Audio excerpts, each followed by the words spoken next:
Bertemu kembali di Amerika Syarikat, debaran masih lagi dinantikan untuk menentukan siapakah yang akan menangi pilihan raya presiden yang baru saja ditutup semua peti undi di seluruh negara. Dan ketika ini di Malaysia, masih lagi berlangsung majlis tontonan pilihan raya Presiden Amerika Syarikat yang dianjurkan oleh Kedutaan Amerika di Kuala Lumpur.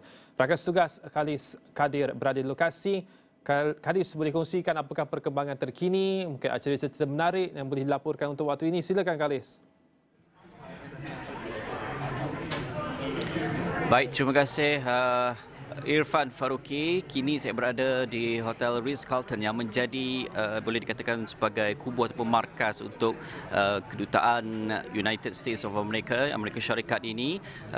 Div-div kehormat VIP yang turut berada di sini untuk menantikan keputusan, walaupun kalau secara tradisi kita melihat keputusan ini dijangka bukanlah pada malam ini, kerana kebiasaannya kita melihat kepada keputusan sebelum ini pada 2020 3 Disember pada hari Selasa, kerana pengundian sebelum itu Irfan dan penonton, kebiasaan secara tradisinya pengundian dilakukan pada hari Selasa November pada minggu pertama.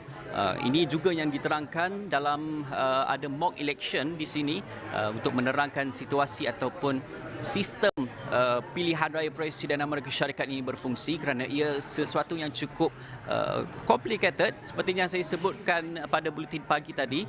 538 pemilih ataupun electors yang akan membuang undi mewakili 50 negeri di Amerika Syarikat ini, maka 435 representatif campur dengan 100 senators, 2 daripada setiap negeri termasuk dengan Washington DC, 3 representatif, menjadikan ia satu jumlah 538. Dan di sini saya kira Irfan, yang paling menarik adalah mock election ini.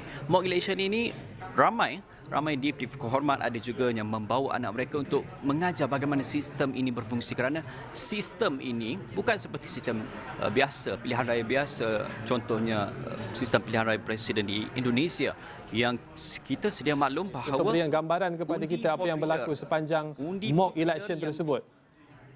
Khalis, kalau boleh tunjukkan kepada kita suasana dalam Dewan sementara Khalis menerangkan apa yang berlaku. Oh, suasana di dalam Dewan, boleh Irfan, kita bawakan suasana di dalam Dewan, terutama di mock election ini. Kalau rakan kita Wafi Azmi dapat kongsikan, di sana ada peti undi. Kita gerak sedikit. Oh, tak dapat gerak. Okey, di belakang saya ini adalah 2024 presidential election, mock election. Di situ ada 2 peti undi. Secara mock check lah kita katakan, boleh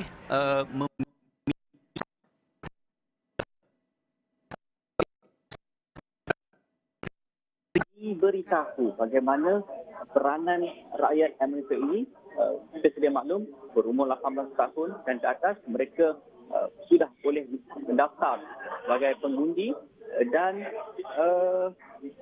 ketika ini agak reda sedikit, tapi tadi lebih havoc lah ya. Kerana apa?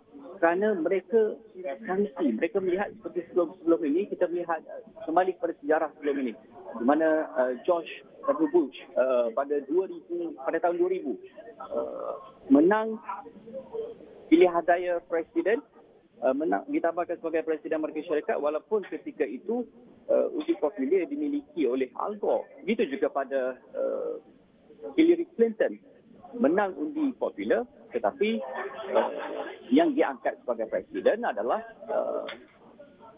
Donald Trump yang memenangi 304 electoral vote, kerana sistem pilihan raya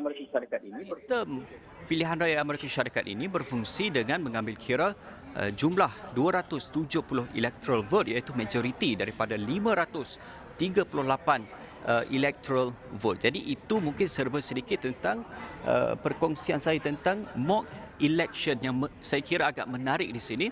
Tetapi lebih menarik lagi, apa yang boleh saya kongsikan bagi lebih memahami situasi terkini adalah mengenai dengan saya dapat unofficial ballot general election. Anda dapat lihat di sini Irfan dapat lihat ke Irfan? Ya, silakan. Ini usaha gigih untuk kita bawakan bagaimana cara pemilihan itu berfungsi.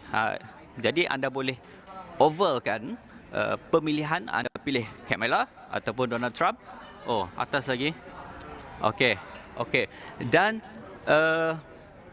melalui pemilihan ini juga seterusnya 538 electors itu akan ke Dewan Kongres pada mid-Disember, sekitar 17 Disember nanti, untuk memilih, kerana mereka yang mewakili penduduk di 50 states of America ini. Jadi ini mungkin salah satu perkongsian yang menarik. Kita kembali semula untuk saya kongsikan tentang situasi ataupun analisis terkini mengenai dengan